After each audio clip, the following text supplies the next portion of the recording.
In the United States, at some point between 7th and 12th grade, students will receive some type of sexual education at least once. There are even some schools who start to talk about certain topics as early as 5th or 6th grade. However, what these students will learn differs from place to place or school to school.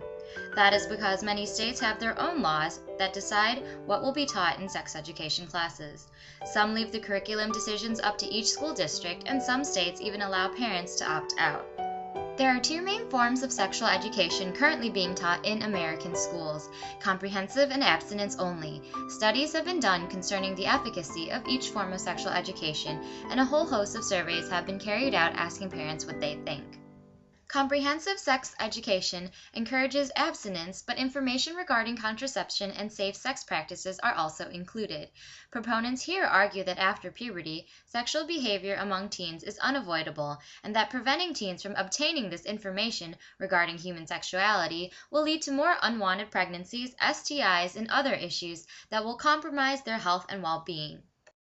Well, young people need education. Of course, abstinence should be stressed anytime an adult talk to a young person because there are numerous benefits to delaying sexual activity. However, the statistics show that many students and young people don't wait, and if they're not going to wait, we need to ensure that they have every advantage in order to protect themselves. So they need comprehensive sex education, and that's what our state's core curriculum mandates. And it's essential that they are taught the success rates of condoms, how to protect themselves, and how to preserve their health and safety, because of course we want to prevent against pregnancy and too early sexual engagement, but considering the fact that so many are likely to do it anyway, and of course we also want them to talk to their parents, but for those who can't talk to their parents or won't talk to their parents, the tools and information need to be available to them to protect themselves. So you have real reservations about abstinence only? We think that students need comprehensive sex education, and there's also numerous studies by the most respected organizations and the U.S. government itself that show that abstinence-only sex education is not effective. A recent national study concluded that no evidence exists that abstinence programs delay the initiation of sex or reduce the number of sexual partners among teens. This comes on the heels of a long-awaited congressional report released in April that also found that teaching abstinence didn't decrease the likelihood that teens would have sex. Those in favor of abstinence-only programs that often leave out information regarding ways to practice safe sex object to a comprehensive approach, primarily because they feel that sex only within the bounds of marriage is healthy and constructive, and that sex before marriage is inappropriate or immoral, and that abstinence is the only 100% effective way to prevent pregnancies and STIs.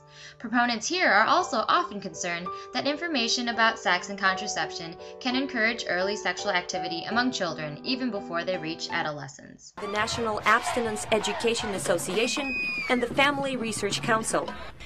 Both believe comprehensive sex education is a green light for sexual activity. And the American culture tells teenage girls to be cool by dressing provocatively. And having non-marital sex is normal.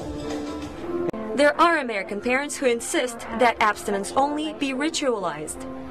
Special chastity or purity ceremonies, similar to this one in South Dakota, are practiced in America with the goal of no sex until marriage. It has all the hallmarks of a wedding with vows, a cake, even a first dance. But instead of giving their daughters away, the fathers are holding on tight.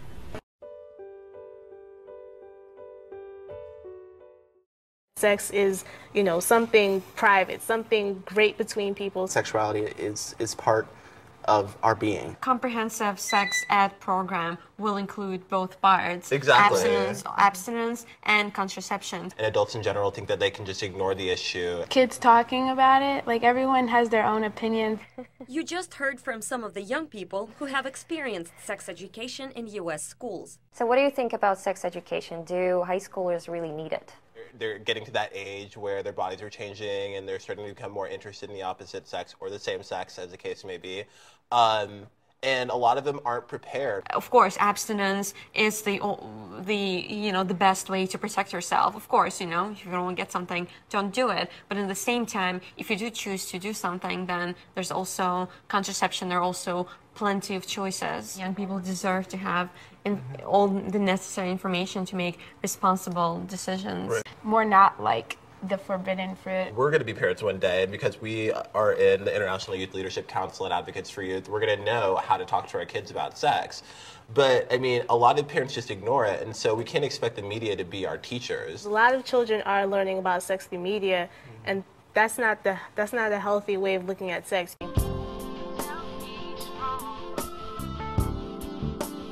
The program has really helped me a lot because it showed me how to sustain from peer pressure.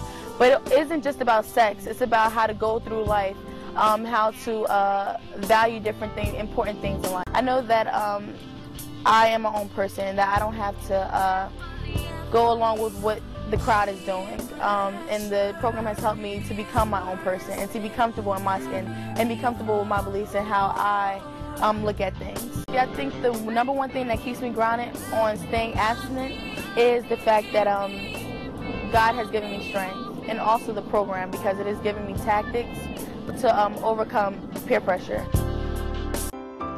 As you've witnessed, the difference between these two approaches and their impact on teen behavior still remains a controversial subject. Parties on both sides continue to argue the validity of one another's studies and polls, and the debate continues on how sexual education should be dealt with regarding America's youth.